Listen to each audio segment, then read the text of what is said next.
이번 영상은 인공지능 챗 GPT에 관련된 얘기입니다.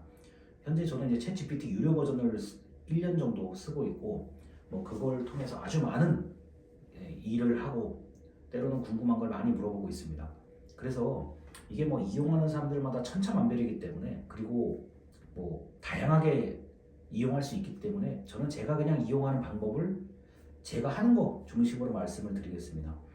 첫 번째는 궁금한 거를 많이 물어볼 수가 있죠.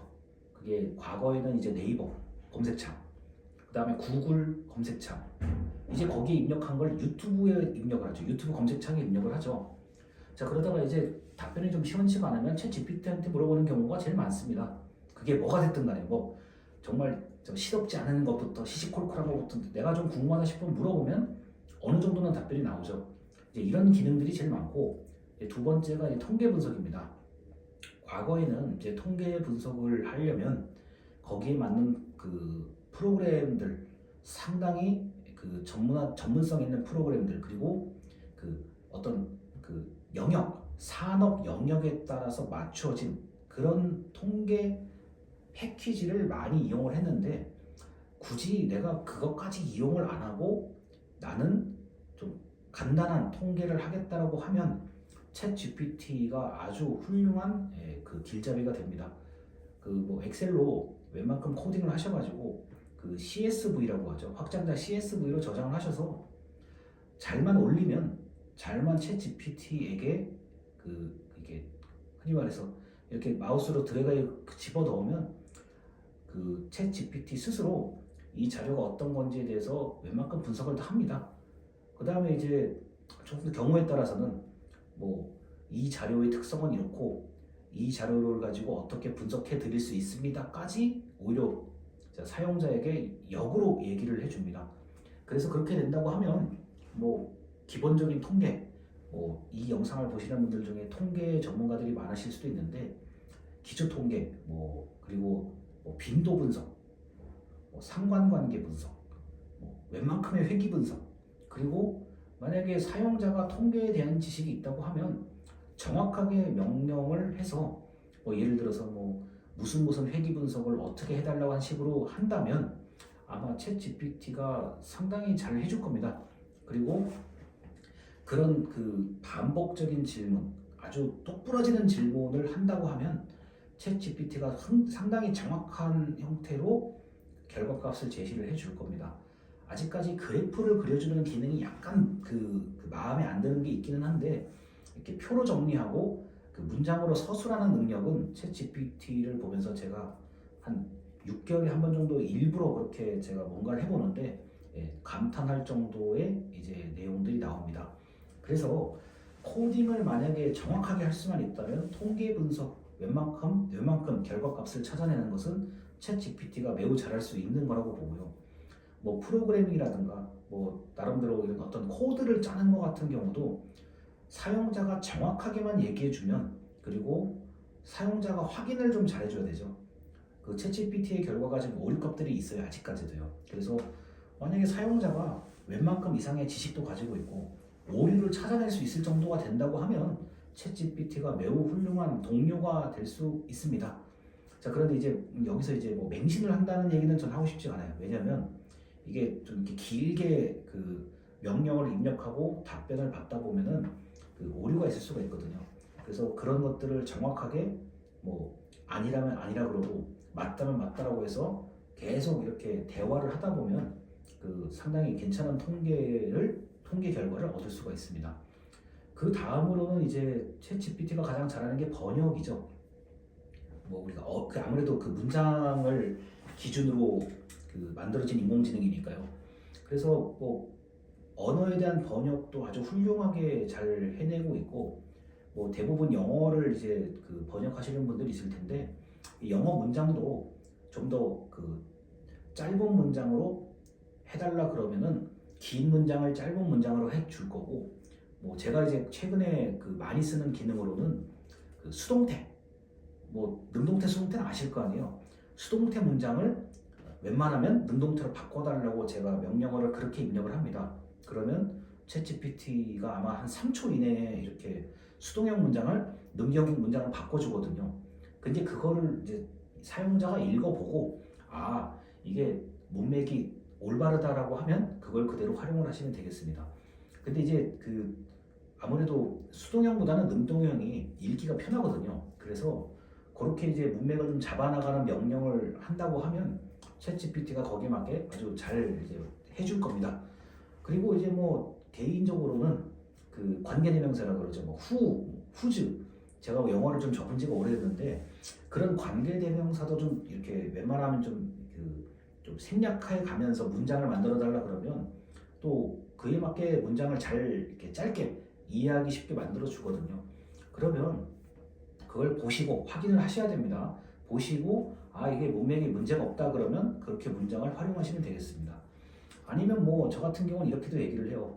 그 제가 알고 있는 어떤 영어 문장을 넣고 이 문장을 좀 문법적으로 좀 맞춰달라 그러면 뭐 왜 이렇게 됐고 왜 저렇게 됐고에 대한 얘기가 나오거든요. 즉 한국어 사전을 활용하는 거나 똑같은 겁니다. 이게 왜 문법적으로 잘못된 거지? 이제 라고 한다면 나름대로 그 나라 언어에 맞게 그 잘 설명을 해줍니다. 그 아무래도 챗GPT라는 인공지능이 그 언어에 관련된 거는 다 자신 있게 할 수 있다고 하니까요. 그렇게 이제 제가 쓰고 있는 거고요. 그래서 이제 첫 번째는 통계 분석, 두 번째는 이제 그 번역, 언어를 좀 이렇게 문장을 다듬는 거에 쓰고 있는 거고, 세 번째가 이제 건강 관리입니다.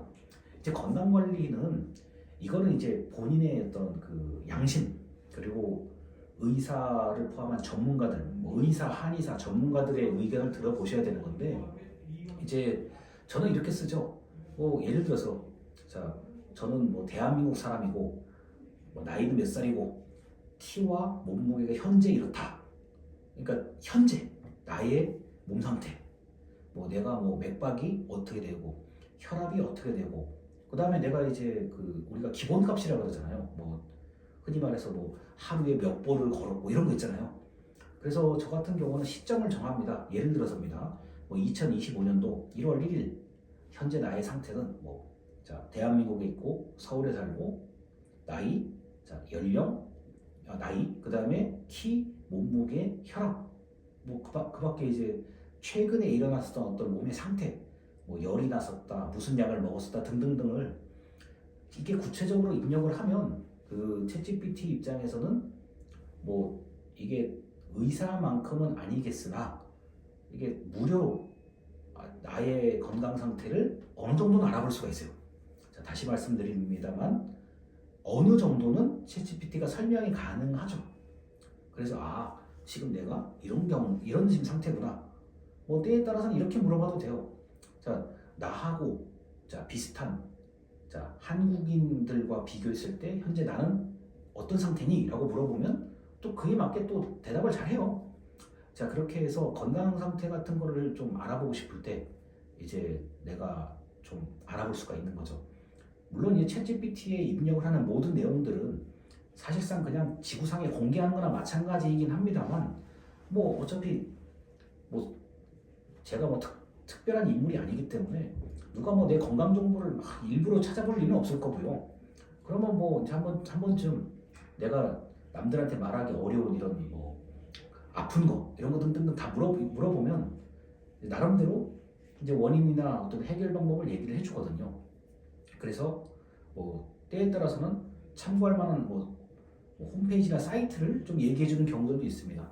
그래서 그 챗GPT를 저는 이제 뭐 나름대로는 저희 주치의처럼 제가 활용을 하고 있는 상태예요. 그래서 뭐 아픈 것도 그렇지만 이제 나는 이 약이 참 궁금하다 또는 뭐 약의 성분이 궁금하다 뭐 이런 것들을 물어보면 상당히 정확하게 알려줍니다. 또는 동물이나 식물 뭐 여러분들이 뭐 개, 고양이 키우실 수도 있고 뭐 앵무새 키우는 분들도 있고 때에 따라 식물을 키우실 텐데 그럼 뭐 갑자기 내 고양이가 왜 이렇지 그러면은 증상을 한번 얘기해 보세요. 계속 아주 꼼꼼하게 다 적으시면 아마 답변이 웬만큼은 나올 겁니다. 뭐 고양이가 나이가 몇 살이고 어떤 품종이고 뭐 예를 들어서 어떤 증세가 있는데 언제부터 이런 게 있었다 얘기하면 그 경우의 수에 따라서 아마 나올 거예요. 그러면 그걸 보시고 아 내가 이렇게 해야 되구나 저렇게 해야 되는구나. 자 물론 그 수의사를 비롯한 전문가가 따로 있겠지만 그 여러분 스스로 호기심이 있다 그러면 물어볼 수 있죠. 뭐 그러면 이 뭐 사실상 그 아주 적은 비용으로 또는 무료로 나의 건강 정보를 어느 정도는 확인할 수 있다는 겁니다.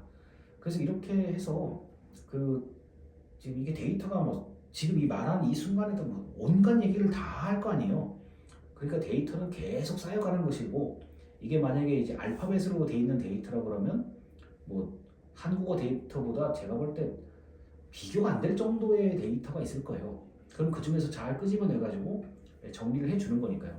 상당히 훌륭한 그 동료이자 뭐 의사이자 뭐 이런 게 될 수가 있는 거죠. 그래서 챗GPT를 뭐 개인 비서처럼 활용하시는 분도 많고요. 이제 본인들의 어떤 생각에 따라서 이제 하는 건데 뭐 그 다음에 이제 마지막으로 이제 그 글을 쓸 때 집필 책을 쓰는 사람들한테 챗GPT는 매우 훌륭한 그 편집자죠. 그 예를 들어서 뭐 나는 이렇게 책 쓰고 싶은데 너는 어떻게 생각하니 그러면 뭐 나름대로 목차를 좀 만들어주기도 하고요. 때에 따라서는 뭐 일본에 뭐 다른 나라 영국에 프랑스에 뭐 내가 생각하는 이런 내용의 책이 있을까라고 물어보면 있으면 있다 없으면 없다 이게 다 정리를 해줘요. 그러면 아 이게 뭐 전 지구에 나하고 비슷한 생각을 하시는 분들이 있구나 없구나 뭐 이런 걸 알아보는 것도 좋고요. 그래서 집필하시는 분들한테 특히 시나리오 작가, 영화, 뭐 연극 대본 쓰시는 분들한테는 챗GPT가 아주 뭐 그 황금알을 낳는 거위입니다. 제가 볼 때는요.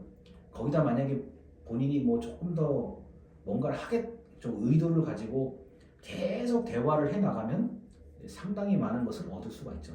그래서 챗GPT의 그 활용도가 매우 광범위하다는 걸 말씀을 드리고 저는 지금까지 제가 했던 것들 2024년 그 여름부터 현재 2025년 2월까지 했던 것들만 제가 영상으로 기록을 남기고자 합니다. 들어주셔서 감사합니다.